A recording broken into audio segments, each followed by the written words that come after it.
Assalamualaikum, selamat petang semua, apa khabar? Hari ni tengah cuci kereta So, tengah duduk kat tepi-tepi ni, ternampak pula ni apa benda ni? Yang bulat-bulat ni.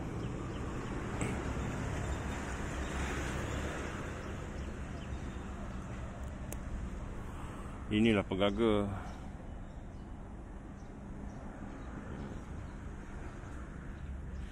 Pucuk pegaga.